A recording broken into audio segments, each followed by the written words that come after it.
everyone doing? Woo! Good. Just gonna move this out of the way before it costs like a hazard or something. Cool. Well, thank you all for coming. It feels really cool doing stand-up here at Google. I swear I'm actually doing work that they're paying me for. Although, this will be kind of cool too. And I do enjoy the team I work on at Google. But one of these days, I would love to work on Google Maps because I do have a crazy idea that I think would help people become better drivers. Sassy Google Maps. Yeah, so the idea is Google Maps will basically get sassier the more directions you start missing. And it'll stay sassy until you actually improve. But it's cool, right? In the beginning, it'll be normal, it'll be maybe kind of encouraging, but it'll pay attention to the stuff you miss. And then in the beginning, it'll have a little bit of sass for you, but it'll be passive aggressive, right? So you might get notifications like this. Hey, Val, just want to send a reminder to make sure you turn left onto First Street during your morning commute today. Just in case, I set a counter reminder to go off at 8:37 a.m. when you hopefully make that turn. In case you don't, I have a draft email in your inbox ready to send your boss in case you miss that one. And it'll be 20 minutes late to your meeting. Don't worry, it's different than the one I sent last week, so you'll be And then if you're just a complete lost cause, Google Maps will get so sassy, just start fucking with you. Like, let's just say in my example, it gives up trying to get me to turn left and only will show me routes if I ever want to go somewhere with right turns. I try to change it, right? And it's like, oh really? You want a route with left turns, considering you missed 123 left turns in the past 2 months?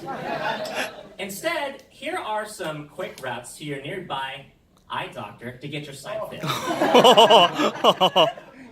Look, the movie's got it wrong. The whole AI takeover on humanity, it's not going to happen with killed robots. It's going to happen with sassy smartphones. So, anyway, these are just some of the crazy ideas I have time to think about now that I finished my MBA. Woo! Yeah, I graduated in June. Somehow did it while working through the power of alcoholism, but it feels pretty good. Mostly because I have the title Master in my name. So it's kind of cool having people call me Master Bao now. It's like, Master Bao.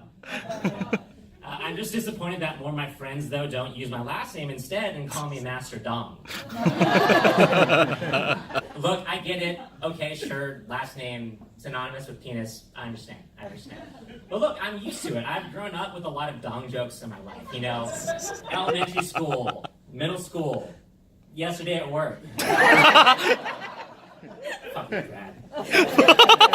But anyway, you know what? I appreciate it because it's helped me think really far ahead in the future. For my future kids, I have a list of names to not use. If it's a boy, yeah, probably can't use Harry. Harrison, that's no. Not even girls are safe too, because if I have a daughter, I mean, I can't have her named Anita. And you know what? And I'm Vietnamese. Even Vietnamese names are off the table because I literally can't use Long. I can't do it. So, you know, it helps. But you know, one of the biggest things I'm excited about now that my MBA is over, one of my favorite hobbies to get into is dancing. Yeah, I loved to do dancing, bar dancing, some like hip hop modern stuff. My biggest inspiration as a kid was Michael Jackson.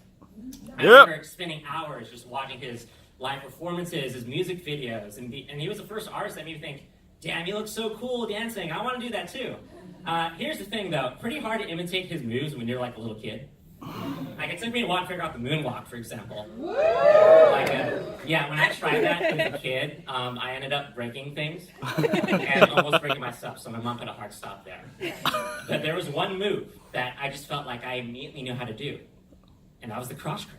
You can't just grab the cross, that's not how I'm good at it. You know, you have to get like the signature yells in, like the you have to do that, and then you gotta really make sure you fit in a really big ow in there too. So as a kid, I'm thinking like, oh, I can do these moves. So I had the next best idea. I got to do these moves at school. Here's the plan. On Monday morning, I would wait until roll call. The teacher would get right to my name, and instead of saying I'm here, like a normal kid, I would jump on my desk and just bust out these moves. I was so excited. I spent a whole weekend practicing for like 20 full minutes. But I was ready, you know. So Monday morning came. Our teacher, Mrs. Collard, sat us all down and just going one by one. And finally, when it got to me, I was ready. I immediately jump on the desk, let out a big old hee-hee, do a kick, I do a spin, and with all my might, I do the biggest cross grab in my entire life, and I go, ow! And the whole class is dead silent. I'm thinking, I nailed it. And then one of the kids turns to the teacher and says, Mrs. Collard, I think Bao's dong broke. And after, getting hit with the most embarrassing dong joke in my entire life, I learned a pretty important lesson. It's pretty hard making a cross grab look cool. Thank you, everyone. Woo!